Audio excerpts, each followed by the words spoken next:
할렐루야.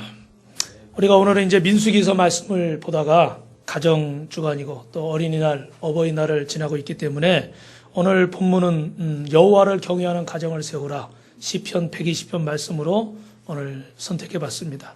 여러분, 가정은 인생의 안식처고 보금자리라고 합니다. 만약 가정이 안식처가 되지 못하면, 보금자리가 되지 못하면 그 가정은 병든 가정일 것입니다. 어느 신문사에서 청년들을 대상으로 그 한국인의 의식 구조를 조사했는데 평소에 늘 생각하는 게 뭐냐 그랬더니 대부분 나의 건강과 내 가족을 생각한다 그러더라고요. 가족은 꼭 빠지지를 않습니다. 그런데 여러분, 청소년들도 가정에서 안정을 찾지 못하면 길거리에 나와서 방황을 하게 되고 결국은 범죄자가 됩니다. 그러나 가정이 행복하고 사랑이 넘치고 기쁨이 있으면 그런 가정에서 자란 청소년은 훌륭한 일꾼이 되는 줄로 믿습니다. 국제갤럽에서 세계 11개국의 청소년들을 대상으로 조사를 했는데 그중에 유독 한국과 일본의 학생들이, 청소년들이 가정에 대해서 불만이 많더라는 거예요. 그 여러 가지가 있겠지만 제일 중요한 건 가족의 몰이해, 가정 불화, 불만. 그 여러 나라가 있는데 왜 한국과 일본이 그렇게 됐는지 이유는 잘 모르겠지만 그중에 제일 중요한 게 이해를 잘 안 해준다. 그리고 불화, 부부 간에, 부모 자식 간에, 특히 이제 부부 문제겠죠. 다툼이나 이런 게 많은 거예요. 그러니까 자식이 가정에서 어떻게 돼요? 평안을 누릴 수가 없는 겁니다. 여러분 같으면 싸우는 곳에 가고 싶겠습니까? 안 가고 싶으시겠습니까? 두말할 필요도 없죠. 싸우는 가정에 들어가는 것은 결국 기뻐하는 사람이 하나도 없다는 거예요. 근데 우리가 자식을 잘 키운다고 하고 부모 노릇을 잘하겠다고 하면서도 그런 모습을 자식 앞에 보여주고 있어요. 남편이 맞으니까, 아내가 맞으니까, 아니 맞아요. 남편이 잘못했으니까, 아내가 잘못했으니까 그럴 수 있죠. 근데 문제는 그 모습을 어떻게 해야 돼요? 자식 앞에 보여주고 있다는 거예요. 그래서 그 가정에 들어가기가 어렵다는 겁니다. 현대 가정에 무언가를 잃어버렸다고 그러면 아마 주인의식일 것입니다.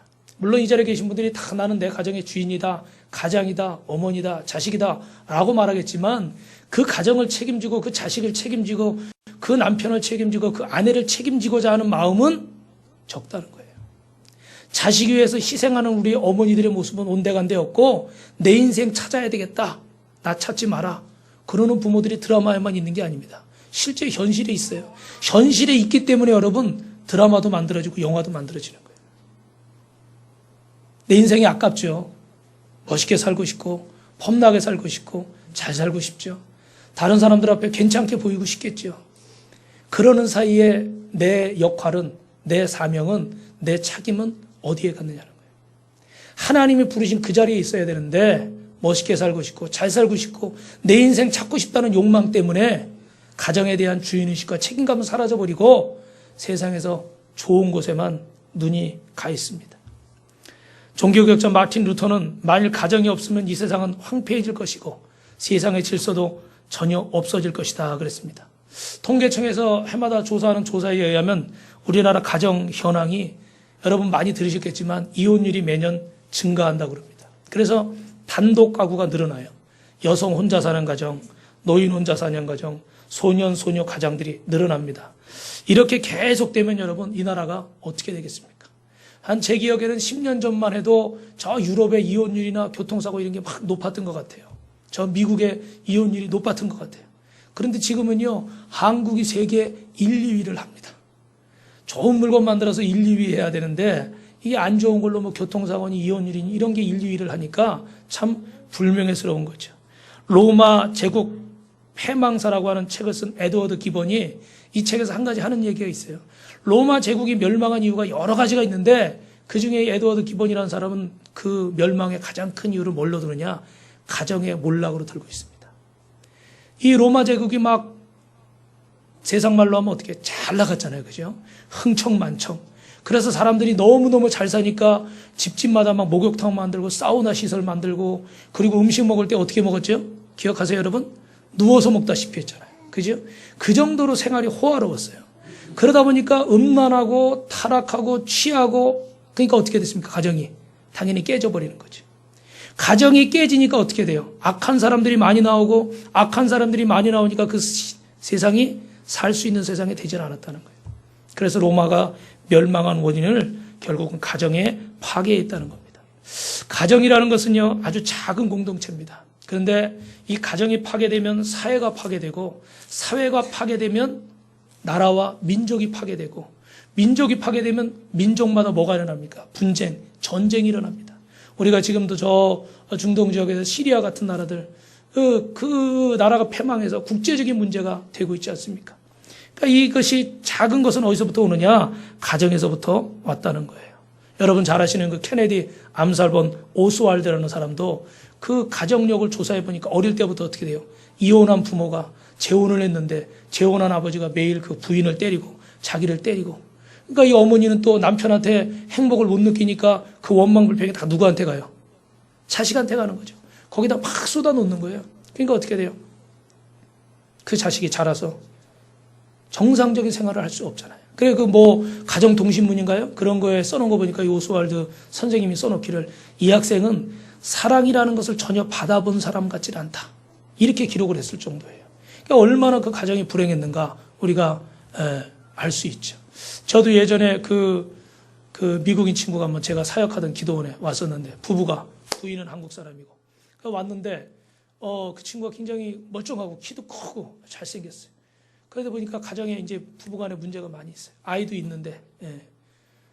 근데 알고 보니까 그 부모님이 목사님이고 사모님이에요. 그런데 어떤 일이 있었냐면, 외국에서 선교하시다가 이 목사님이 아마 한눈을 파셨던 것 같아요. 정확히는 제가 모르겠어요. 그러다 보니까 이혼하셔가지고 아버지는 저 독일에 가 있고 어머니하고 자기는 미국에 있고, 근데 살면서 어머니가 사모님이니까 얼마나 신앙으로 키우려고 잘 하셨겠어요. 근데 그 속에 뭐가 있습니까? 상처가 있잖아요. 그죠? 쓴뿌리라는 게 있잖아요. 그러니까 이게 자꾸 어떻게 돼요? 화만 나면 나오는 거예요. 평상시에 그렇게 고상하고 지혜로우신 분이 화만 나면 그 막 입에서 나오는 얘기들이, 여러분이 상상하시는 여덟 얘기들이 막 쏟아져 나오는 거예요. 그리고 그냥 예를 들어 요 정도 잘못됐으면 요 정도만 혼나고 말아야 되잖아요. 근데 이 속에 분노가 있으니까 이게 막 쏟아져 나오는 거예요. 그러니까 어릴 때부터 그걸 계속 받으면서 자라니까 힘이 없으니까 부모 앞에 딴소리는 못하지만, 어머니 앞에 딴소리 못하지만, 이게 쌓여서 나중에 뭐가 돼요? 성인이 되니까 폭발하는 거예요. 그게 폭력으로 나타나고 음란으로 나타나고, 그래서 집에서 키우던 개도요 발로 차서 죽였대. 몇 번이나 쳤는지 모르겠지만, 근데 평상시에 얘기하는 거 보면요, 저한테 막 목사님, 예? 기도해 주셔서 고맙다고 무슨 모자도 선물하고요, 아주 친구가 친절하고 젠틀해요. 근데 그 화만 나면, 또 어떤 상황만 되면 그 혈기와 그 음란을 이겨내지 못해서 그 가정이 상처받는 걸 봤습니다. 그런 가정들 많이 있죠. 그죠? 근데 중요한 건 원인이 어디 있느냐는 거죠. 여러분 잘 아시는 그 공산주의 창시자 칼 막스도 이 공산주의 이론을 개발하게 됐는데, 제가 설교하면서 몇 번 말씀드렸죠. 어릴 때 아주 부모님이요, 유대교 집안이 신실했어요. 그런데 다른 마을에 이사 갔는데 개종을 한 거예요. 그래가지고 이 아들이 의문이 생긴 거예요. 어떻게 이렇게 종교를 막 바꿀 수 있는가 그랬더니, 이 동네는 루터교인가 그런 종교가 많다는 거예요. 그러니까 아버지가 사업하는데 개종을 해야 도움이 된다. 그래서 어떻게 돼요? 개종을 한 거예요. 그러니까 이 어린 친구 마음속에, 칼 막스 마음속에는 하나님이 계셔요, 안 계셔요? 그전에는 계시다고 생각한 거예요. 근데 아버지 어머니가 상황에 따라서 바꾸는 걸 보니까 하나님 계신 것 같아요, 안 계신 것 같아요? 안 계신가 보다. 내 입에 맞는 대로 취사 선택하면 되나 보다, 이렇게 생각한 거예요. 그래서 그 영국의 그 도서관에서 만들어낸 이론이 뭡니까? 종교는 아편이다, 마약이다.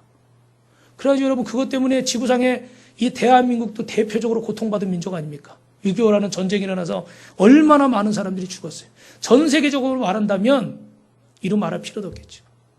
근데 잘하는 건요, 그게 어디서 시작됐다는 거예요? 가정에서 시작됐다는 거예요. 어머니 아버지의 모습에서 시작됐다는 거예요. 우리 안수 집사님 기도하신 것처럼 우리 부모님이 참 은혜가 귀하고 귀하지만, 이 가정의 달을 보내면서 우리가 또 하나 기억해야 할 것은, 내가 정말로 육신의 부모로서, 영의 부모로서 이 사명을 온전히 하나님 감당하고 있는가? 자식에게는 당연히 고마운 부모이겠지만, 하나님 보실 때 우리가 부모의 역할을 감당하고 있는가?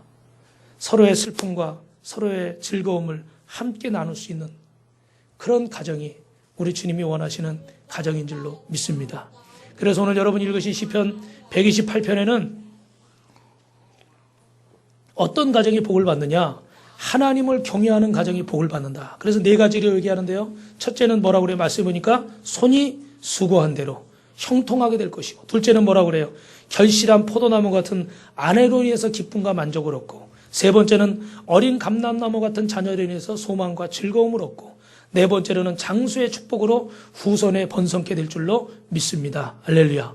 그래서 오늘 말씀의 1절에 보니까 뭐라고 그래요? 1절 읽어봅니다. 시작.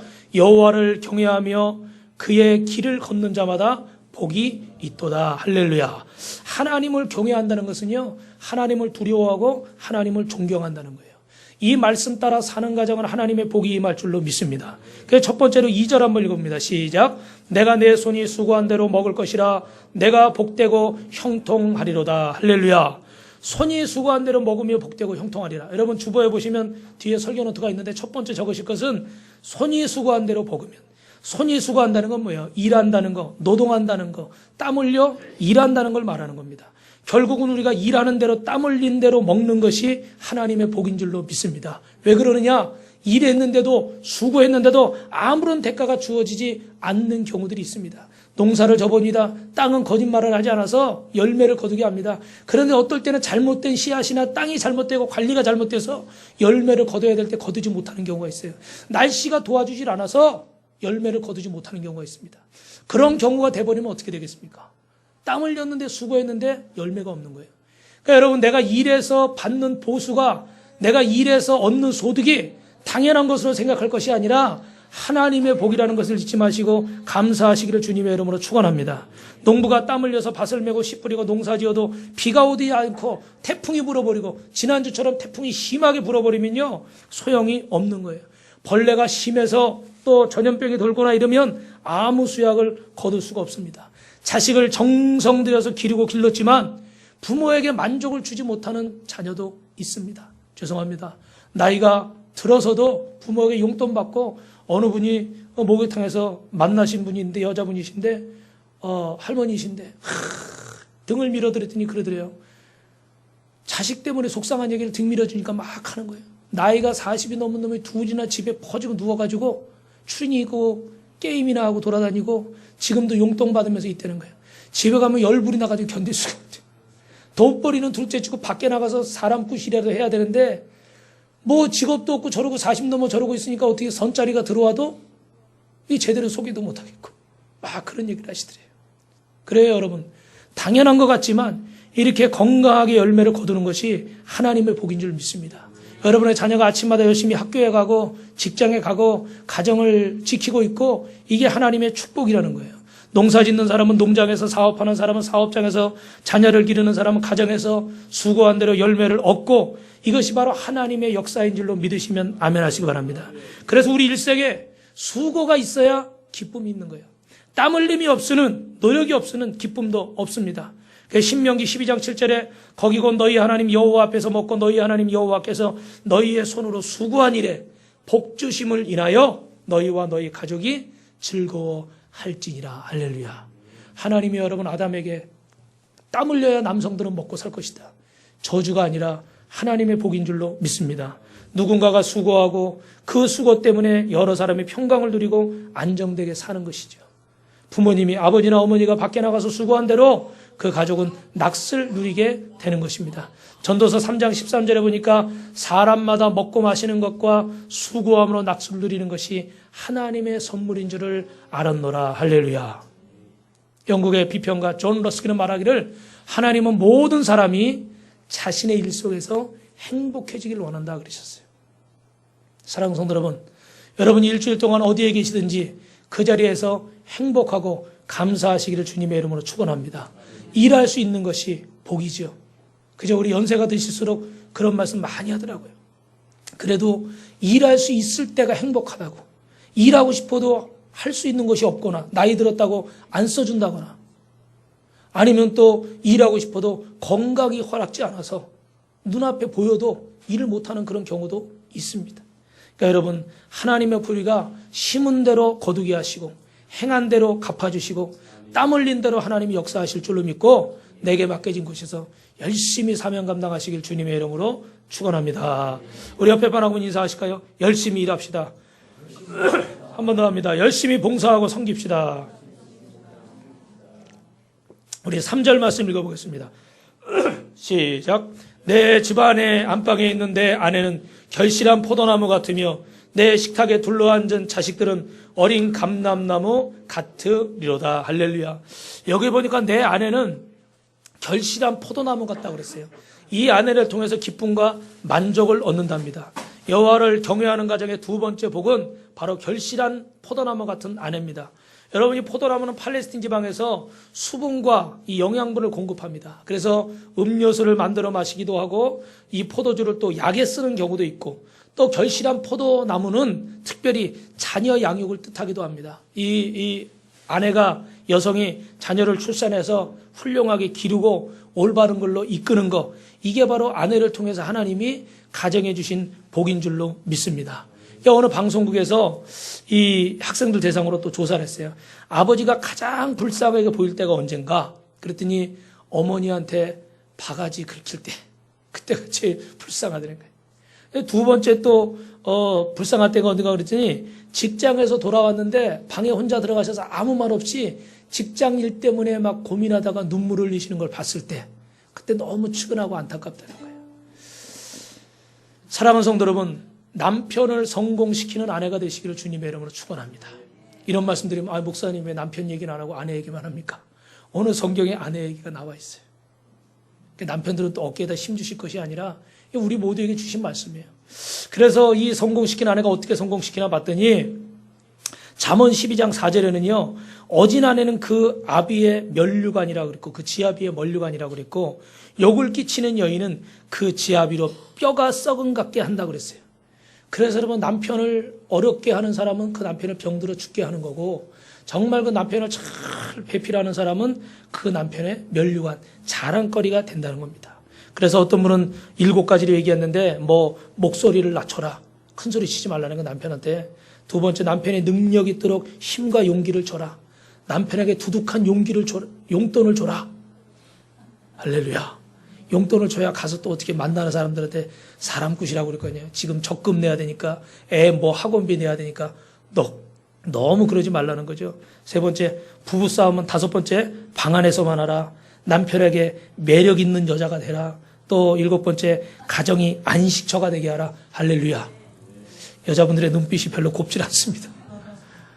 그럼 성경에 훌륭한 아내는 누가 있습니까? 아브라함의 아내 사라는요, 남편의 말에 순종해서 갈대아우르를 떠나서 하나님의 약속의 땅을 향해 갑시다. 그랬더니 어떻게 돼요? 아멘 하고 순종해 갔어요. 그리고 그 아들을 바치려고 할 때도 어찌됐든 그 아내가 길을 막았다는 얘기는 없습니다. 물론 새벽에 아내가 깨기 전에 그 아들을 아브라함이 먼저 데리고 나왔다고 성경에 기록되어 있지만, 그래도 어찌됐든 뒤쫓아와서 못한다, 나 죽이고 데려가라, 그렇게 막 방해하진 않았어요. 엘가나의 아내 한나는 하나님의 은총이 항상 임했고, 여러분이 잘 아신 것처럼 하나님의 성전에 올라가 정말 그 얼굴이 새빨개질 정도까지 술 취했다고 오해받을 정도로 충만하게 기도할 때 하나님이 그 가정에 자녀를 주신 줄 믿습니다. 또 기도하는 여성이었고, 이삭의 아내 리브가도 어떻게 돼요? 하나님의 인도하심에 따라 순종하면서 하나님의 뜻을 이루려고 했고, 사가랴의 엘리사벳도 잉태치 못했지만 하나님께 기도함으로 세례 요한 같은 훌륭한 아들을 얻게 된 줄로 믿습니다. 반대로 남편에게 나쁜 영향을 끼치는 아내도 있는데요, 롯의 아내는 보니까 세상의 영화만 추구했어요. 왜 그러냐? 뒤를 돌아보지 말라고 그랬잖아요, 그죠? 근데 세상에 미련이 남아서 뒤돌아보다가 소금 기둥이 되어버렸습니다. 아하방의 아내 이사벨은 설명할 필요도 없이 남편보다 더 악해서 엘리야 선지자를 죽이려고까지 했고, 하나님의 선지자들을 심판했고, 그래서 결국은 하나님의 심판을 받게 됐습니다.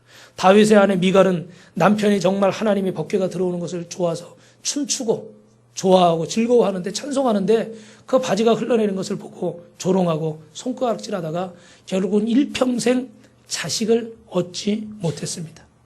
아나니의 아내 삽비라를 보십시오. 남편이 잘못됐으면 잘못된 길을 가면 어떻게 돼요? 바른 길 가라고 바른 소리 해줄 수 있어야 되는데, 그 남편의 욕심에 동참했다가 결국은 어떻게 돼요? 거짓말까지 하고 성령을 속이다가 자신도 남편과 함께 죽임을 당했습니다. 욥의 아내는 어떻습니까? 욥이 연단받고 고난받을 때 당신의 믿는 하나님 저주하고 당신도 죽어버려라, 그리고 손가락질하고 조롱하다가 그도 같이 하나님 앞에 복을 받지 못하는 사람이 됐어요. 사랑하는 성도 여러분, 하나님께서 주신 최고의 선물은 사랑스럽고 은혜스러운 아내인 줄로 믿습니다. 다른 말로 하면 배우자인 줄로 믿습니다. 오늘도 여러분 영상에 보셨지만 꼭 어머니가 아니라 아버지, 부모님 다 포함한 거죠. 그래서 오늘 이 러시아의 작가 톨스토이는요, 그런 일이 있었대요. 그 아내의 바가지가 얼마나 심했든지 간에 80살이 돼서 추운 겨울에 시골 기차역에서 죽어가면서도 내 아내가 내 시신에 손을 대지 못하게 하라. 그럴 정도로요. 굉장히 좋아하시네. 예, 아주 심각한 얘기인데 죽어가면서도 손대지 말라고 그럴 정도로요. 그렇게 막 넌덜머리 나게 싫었나 봐요. 또 여러분 잘 아시는 유명한 미국의 16대 대통령 링컨이 그날 극장에서 암살을 당하지 않았습니까? 근데 1화에 보면 그 극장에도 가자 그런 게 그 아내가 그렇게 가자고 그래서 갔다는 거예요. 제가 보진 않았어요. 근데 책에 그렇게 기록되어 있더라고요. 소크라테스 부인은 세계 3대 악처로 유명하죠. 그래가지고 항상 뭐라고 얘기하냐면 내 팔자가 기구해서 저런 철학가를 만나서 밤낮 철학만 하니 빵이 나오냐 떡이 나오냐 그러고 원망 불평만 했다는 거예요. 어느 날도 이 소크라테스가 학생들을 가리키고 있는데 옆방에서요 막 물건 집어던지면서 계속 떠드는 거예요. 막 내가 저 왼수 같은 인간을 만나서 그리고 막 이것도 깨트리고 저것도 깨트리고 그럼에도 불구하고 소크라테스는 학생들을 막 가르치고 있었어요. 근데 그러더니 결국 올 곳이 왔어요. 문을 확 열더니요 물을 한 바가지 퍼가지고 어떻게 했겠습니까? 확 퍼버렸어요. 그래서 학생들 보는 앞에서 물벼락을 맞았어요. 그러니까 학생들이 제자들이 선생님 사시는 거 보니까 우리는 결혼 안 해야 되겠습니다. 예, 그 질문을 했어요. 그랬더니 소크라테스가 그랬대요. 아니야, 그래도 결혼해야 돼. 반드시 결혼해야 돼. 어진 아내를 착한 아내를 만나면 행복할 것이고 나처럼 저런 아내를 만나면 적어도 철학자는 될 수 있지 않나. 저 아내의 바가지가 있어서 그래서 자기가 그런 아내가 됐다는 거예요. 사랑하는 아내 여러분 너무 실망하지 마십시오. 이제 남편 얘기를 몇 가지 해보려고 합니다. 남편이 사랑받는 10가지 얘기가 있어요. 여러 남편분들도 기억하시는데 아내를 키워라. 아내가 밥 해주는 식모 취급해서는 안 된다는 거예요. 두 번째, 어리석은 사람은 아내와 싸워서 이기려고 하는 사람이다. 저도 이게 제일 찔리더라고요. 그냥 받아주면 좋은데 그거를 당신은 그래가면서 꼭 이겨먹으려고 들 때가 있어요. 근데 이런 사람이 제일 어리석은 사람이 돼요. 또 하나, 아내가 아니라 여성으로 대하라. 사랑받아야 될 한 존재로 대해야지 아내로 대하다 보니까 어떻게 해요? 그 존귀함을 잊어버린다는 거지. 또 하나, 돈을 맡겨라. 요즘 보니까요, 맞벌이 하시고 이러면서 또 어떤 분들은 내가 돈 번다고 지갑을, 통장을 안 맡기시더라고요. 서로 각자 계산하시더라고요. 생활비만 공동 통장에다 내놓고 해서 젊은 사람들은 참 똑똑한 것 같아요. 근데 저는 솔직히 저한테 개인적으로 물어보신다면 저는 똑똑하지 않다고 말하겠어요. 결혼을 한다는 건 상대방에게 내 인생을 맡기는 거고 성경에도 그렇게 기록이 돼 있잖아요. 근데 상대방에게 나를 맡기지 못하면서 무슨 결혼을 합니까? 어떻게 가정을 꾸리고 어떻게 자식을 낳아서 키우겠어요? 내 모든 걸 맡길 수 있어야지. 죄송합니다. 그걸 잃어버린다고 할지라도 맡길 수 있어야지. 저보고 미련하다고 얘기할지 모르겠지만 그걸 잊어버려도 맡길 수 있고 잃어버려도 하나님이 책임지신다는 믿음이 있어야지. 딴 주머니 차고 생활하면서 사랑한다고요? 제가 볼 때 새빨간 거짓말이에요. 이거에 불만 있는 사람은 저한테 데리고 오셔도 좋아요. 지갑을 맡길 수 없는 사람은 사랑하지 않는 거예요. 하나님을 사랑한다고 말하면서 내 모든 것을 맡기지 않는 사람과 똑같은 겁니다. 입으로는 사랑한다고 말하고 하나님 사랑합니다 그러는데 정작 중요한 주머니는 못 맡기고 정작 중요한 자존심은 못 맡기고 정작 중요한 자식은 못 맡기고 그렇죠? 거짓말하는 거예요. 정말 사랑한다면 주머니도 맡길 수 있어야 돼요. 할렐루야. 그리고 뭐라고 얘기해야 돼요? 야, 여태 돈 벌어다 줬는데 뭐 했어? 그러면 안 되고 여보 모자라지 미안해 고마워 할렐루야. 그렇게 해야 되잖아요. 그죠? 그래서 저는요 몇 년 전부터 찍소리도 안 합니다. 갖다 주는 게 별로 없어서 갖다 줄 게 별로 없어서 찍소리도 안 하고 가만히 있어요. 주면 주는 대로 안 주면 안 주는 대로. 마음속에요 고마워하는 마음이 있어야 된다는 거예요. 또 하나는 아내에 대한 지식을 가져라. 여러분, 제가 자주 드린 말씀인데 결혼을 했습니다. 남편이 된장찌개를 좋아하고 아내가 김치찌개를 좋아해요. 그런데 다 무슨 찌개를 끓여야 될까요? 왜 대답들을 안 하세요? 김치 된장 섞어서 그럴 수 있으면 좋겠지만 무슨 맛일지 모르겠네. 사랑한다면 된장찌개를 많이 끓이겠죠. 왜? 사랑하는 사람이 좋아하는 거니까. 내가 좋아하는 것보다 사랑하는 사람이 좋아하는 게 앞서게 돼 있어요. 우리 부모님들 그러잖아요. 내 거 챙기며 살았지만 자식이 생기고 나니까 누구 거 먼저 챙기게 돼요? 자식 거 먼저 챙기죠. 우리 어머니들 결혼하니까 그전에는 아가씨 때 막 뾰족구도 신고 멋있는 드레스 입고 막 이러려고 했었는데 지금은 누구 거부터 챙기려고 그래요? 남편 거, 자식 거. 왜요? 사랑하니까. 사랑하면 먼저 배려하게 돼 있고 사랑하면 먼저 챙기게 돼 있는 거예요. 사랑하면 아내에 대해서 알려고 하게 되고 사랑하면 남편에 대해서 알려고 하게 되는 거예요. 그래서 아내에 대한 지식을 가져라. 또 행복 비타민을 먹여라. 사랑한다는 말 많이 해야 되겠죠. 그리고 베개 밑에 대화를 나누라.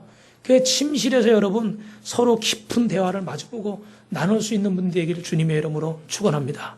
또 여덟 번째로 가족을 위해서 보험을 들라. 다시 말하면 가족을 위한 시간을 많이 갖는 남편, 아버지가 되시기를 주님의 이름으로 축원합니다. 가장 깊은 사랑은 또 하나 아홉 번째 기다림입니다. 그래서 기다려주는 분들이 되시기를 주님의 이름으로 축원합니다. 자식을 기다리듯이 또 아내를 기다려주고 남편을 기다려주고 부모를 기다려주는 분들이 되기를 다시 한번 축원합니다. 그리고 마지막 열 번째로 최소의 최고의 리더십은 바로 기도로부터 시작된다. 할렐루야. 뭘로부터 시작돼요? 기도로부터. 그래서 우리가 하나님 앞에 이 기도를 통해서 영광을 돌리고 기도를 통해서 여러분의 가정을 세워가시기를 주님의 이름으로 축원합니다. 어떤 분이요, 남편이 아무리 전도해도 효과가 없어요. 그래가지고 강원도에 출장 간 남편에게 주일 예배 주보와 설교 테이프와 편지를 함께 보냈습니다. 편지에는 뭐라고 썼냐면, 여태까지 당신 나에게 해준 거 너무 고맙다. 혹시 내가 당신한테 섭섭하게 한 거나 당신을 무시하게 했던 거 있으면, 무시했던 거 있으면 내가 미안하다. 나는 당신을 존경한다. 사랑한다. 이렇게 썼어요. 그랬더니 편지를 받고 남편에게 탁 전화가 왔습니다. 그리고 아주 상기된 목소리로 뭐라고 얘기합니까? 당신이 나를 그렇게 생각하는 줄 나는 몰랐어. 참 고마워. 나도 이번 주에 함께 교회에 갈게. 할렐루야. 남편의 마음을 감동시킨 거예요. 사랑하는 마음이 있으면 감동하게 될 줄 믿습니다. 남편이 부족하고 아내가 부족하고 마음에 들지 않아도 최선을 다해서 사랑을 베푸면 반드시 하나님이 여러분 응답해 주실 줄 믿습니다. 저놈의 남편 변화되지 않고 저 아내 변화되지 않는다고 실망하지 마시고 그때 누구를 바라봐야 돼요?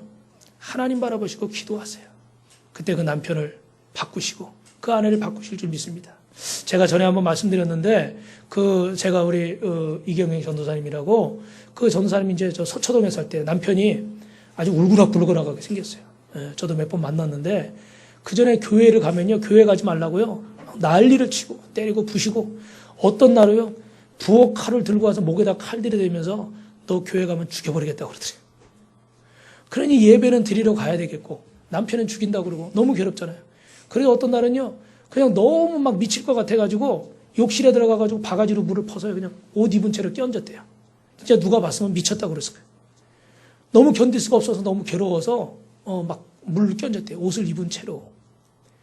그래서 세상 사람 다 예수 믿고 변화돼도 아무리 설교를 들어도 저 사람만큼은 변화되지 않을 것 같았다는 거예요. 근데 여러분, 그분이 몇 년 전에 예수 믿고 변화돼가지고요. 지금은 딱 전화해가지고 수요일날 늦게 오면은 전도사님 늦으십니까? 밥 해놓고 기다리겠습니다. 할렐루야. 제가 누구 얘기하는 게 아니라 제가 본 얘기를 하는 거예요. 우리 교회에도 간증하러 왔었어요. 그냥 깍두기 머리처럼 이렇게 잘라가지고 울그락불그락 생겨가지고 아주 무시무시하게 생겼더라고요. 근데 하나님이 그런 사람도 변화시키시고 새롭게 하시는 줄로 믿습니다. 중요한 건 여러분 뭐 하셔야 돼요? 그 남편을 위해서, 그 아내를 위해서, 그 자녀를 위해서 기도하시기를 주님의 이름으로 축원합니다. 세 번째로 따라합니다. 어린 감람나무 같은 자녀로 인해서 소망과 즐거움을 얻습니다. 우리 3절 읽었지만 3절 4절 한번 같이 읽어볼까요? 시작. 내 집 안방에 있는 내 아내는 결실한 포도나무 같으며 내 식탁에 둘러앉은 자식들은 어린 감람나무 같으리로다. 여호와를 경외하는 자는 이같이 복을 얻으리로다. 할렐루야. 이 원래 감람나무는 올리브 나무라고도 부르는데 이 쓰임새가 많습니다. 그래서 아주 수익성도 좋아서 중요한 이 팔레스타인 지역의 과수 중에 하나인데, 잎사귀는 그 희망을 상징합니다. 홍수 심판 때 노아가 비둘기를 보냈을 때 그 물고운 잎사귀가 감람나무, 올리브 잎사귀잖아요. 그래서 희망을 상징하기도 하고, 또 하나는 이 감람나무 열매는 짜서 기름으로 사용하기도 하고, 이 기름은 성전의 불을 밝히는데 사용되기도 합니다. 그리고 이 기름은 또 식용으로 먹기도 하고 약용으로 먹기도 해요. 그래서 이 감람나무는 여러 가지로 쓸모가 많아요. 이 가정에서 자녀는요, 부모에게 큰 기쁨이 되고 소망이 되는 줄로 믿습니다. 이 자녀를 잘 양육하시면 이 땅에 나아가서 빛과 소금의 사명을 감당하는 귀한 믿음의 자녀가 되는 줄로 믿습니다. 불란서의 철학자이며 과학자였던 파스칼은 어릴 때부터 이 몸이 굉장히 약했대요. 그 어머니가 일찍 세상 떠나시고 아버지가 재판관이었는데 이분이 직장까지 관두시면서 그 아들 교육을 위해서 파리로 이사를 했다고 합니다. 시간 날 때마다 그 아이에게 신앙을 가르쳐주고 성경 말씀을 읽어주고 그 아버지가 과학을 가르쳐주고 그렇게 노력을 했대요. 그랬더니 여러분, 파스칼의 유명한 사람이 된 줄로 믿습니다. 자식을 낳아서 그냥 내버려둔다고 훌륭하게 되는 것이 아니라 이 어린 감람나무처럼 그 자녀에게 비료를 주고 거름을 주고 관심을 가지고 정성껏 돌봐줄 때 하나님의 복이 임하고 부모에게 기쁨이 되는 자녀가 될 줄로 믿습니다. 마지막 네 번째로 5절 6절 읽어볼까요? 시작. 여호와께서 시온에서 내게 복을 주실지어다. 내 자식의 자식을 볼지어다. 이스라엘에게 평강이 있을지어다. 할렐루야. 우리 가정에 풍성한 축복을 주는 네 번째, 장수와 후손의 복이 있습니다. 사랑하는 성도 여러분, 아무리 자식이 훌륭해도 부모가 일찍 떠나면 자식의 성공을 볼 수 없습니다. 그래서 장수는 하나님의 복입니다. 장수한 그 어르신들 차이가 빨리 돌아가시는 분들하고 뭐가 있나 봤더니 100세 이상 연세가 드신 분들, 이런 여러분 앙케이트는 많이 보셨겠지만 여러 가지 특징이 있는데 그 중에 몇 가지만 정리하면 대부분이 성격이 낙천적이고 좀 태평하다는 거예요. 긍정적이라는 거예요. 그리고 무슨 일이 일어나도 꼭 참고 인내하는 무던한 분들이라는 거예요. 또 세 번째로는요, 유머 감각이 있어서 남도 잘 웃기는 분들, 재밌는 얘기 잘 하시는 분들, 그런 분들이 오래 사시고, 또 하나는 육체적으로 정신적으로 뭘 했다 그러면 열정적으로 하는 사람. 그러니까 하는 동 마는 동 하는 사람은 어떻게 돼요? 건강하지도 않다는 거예요. 그러니까 뭐 하나 붙잡으면 열심히 하는 사람, 이 사람들이 건강했더라는 거예요. 그리고 마지막 중요한 사실이 있는데 이분들의 대부분이 누구를 믿을까요? 하나님을 믿는 집사님, 권사님, 장로님, 이런 분들이었다는 거예요. 왜 이런 차이가 있는가? 예수를 믿는 사람과 믿지 않는 사람과 굳이 조건을 나눈다 그러면 불신자들은 술이나 담배나 이런 불규칙한 생활을 많이 하다 보니까 건강이 좋을 수가 없고, 또 이 신자들은 어떻게 돼요? 일단 몸에 안 좋은 술, 담배도 하지 않고 정신적으로 하나님 말씀과 기도를 통해서 항상 깨어있게 되고, 또 생활이 어떻게 돼요? 규칙적이게 되고 절제하게 되니까 건강할 수밖에 없더라는 거예요. 영적인 이유도 있지만 육적인 이유도 있다는 거예요. 신명기 12장 18절에 내 하나님 여호와의 목전에 선과 의를 행하며 너와 내 후손에게 영영이 복이 있을지어다. 할렐루야. 오늘 여러분, 하나님의 말씀을 경외하는 자에게는 장수의 복을 주시고 후손의 복을 주시는 줄로 믿습니다. 에녹은 365세까지 살았다 그러고 노아는 홍수가 난 뒤에도 350년을 더 살아서 950세까지 살았다 그럽니다. 여러분의 가정이 하나님을 경외하는 가정이 될 때 가정에서 다툼이 사라지고 자녀가 효도하는 가정, 순종하는 가정이 되고 부모가 건강하고 장수하는 가정이 될 줄로 믿습니다. 여러분 가정에서 다툼이 사라지시길 주님의 이름으로 축원합니다. 미움이 사라지시길 주님의 이름으로 축원합니다. 할렐루야. 이 얘기하고 마치도록 하겠습니다. 하나님을 잘 믿는 어느 가정이 있었는데요, 32살 된 교회 집사고 대학 교수인 노총각의 아들이 신장병에 걸렸어요. 병원에 가서 피를 교환하는 신장 투석을 하게 됐어요. 근데 상태가 점점 나빠져서 신장을 이제 교체하지 않으면 더 이상 살 수가 없게 됐습니다. 그런데 이제 신장을 또 이 체질이 맞는 사람이 있어야 되잖아요. 근데 또 어떻게 묘하게 그 어머니가 다 검사를 했는데 어머니하고 이게 체질이 딱 맞는 거예요. 그래서 어머니가 신장을 아들에게 주기로 했습니다. 그런데 수술을 하기 전에 이 아들이 기도하는 거예요. 하나님, 이런 불효막심한 놈이 어디 있습니까? 30년 전에 저를 낳아주시고 길러주시고 수고한 어머니에게 효도 한번 제대로 못했는데 이제 그 어머니 신장까지 이식받아서 내가 살면 나는 어떡합니까? 하나님, 나는 어떻게 돼도 좋으니까 우리 어머니나 건강하게 좀 해주십시오. 할렐루야. 그리고 또 어머니가 기도하는 거예요. 하나님 아버지, 지금까지도 건강하게 지나게 하신 거 감사합니다. 그런데 이제 내가 마지막으로 얼마 살면 얼마나 살겠습니까? 근데 이제 자식이 위해서 무언가 내가 보람된 일을 하고 싶습니다. 그러니까 하나님, 우리 아들 건강하게 오래 살도록 수술 잘 되게 해주시옵소서. 아멘 소리가 오늘 되게 작아요. 그런데 이때 또 그 집에 형이 있었어요. 형이 기도를 하는데 뭐라고 기도하냐면, 하나님, 내 동생은 동생대로, 어머니는 어머니대로 잘 회복되게 해주시옵소서. 의사가 실수하지 않고 수술이 잘 되게 해주시옵소서. 형은 또 그렇게 기도했어요. 근데 그 옆에 또 형수가 있었어요. 형수. 그 형수는 또 뭐라고 기도하나 봤더니, 하나님, 우리 집 팔아서 수술비 되게 하시니 감사합니다. 채워지게 해주시옵소서. 그리고 또 기도를 했어요. 이 형수도 훌륭해요. 못한다 이럴 수도 있는데, 그래, 협조해가지고, 이렇게 했으니까. 그 수술이 끝난 다음에 이 가정이, 아들은 더 건강하게 돼서 다시 대학에 강의를 하게 되고, 어머니는 잔병도 없이 더 회복이 잘 돼서 전에보다 더 건강하게 되고, 수술비를 댄 형은 그 사업이 번창해서 가정도 회복하게 된 줄로 믿습니다. 어려움을 당할 때 기도하는 가정, 하나님을 경외하는 가정은 승리할 줄로 믿습니다. 기도하는 어머니, 아버지, 남편, 아내, 기도하는 자녀, 기도하는 가정, 기도하는 형제 되셔서 여러분, 하나님 믿지 않는 가정은 어려움 당할 때 원망하고 불평하고 낙심하지만, 그러나 하나님을 경외하는 가정은 하나님이 모든 것이 협력해서 전화위복되게 하시고 협력해서 선을 이루게 하시고 저와 여러분에게 기적과 축복을 베풀어 주실 줄 믿습니다. 그렇게 되길 주님의 이름으로 축원합니다.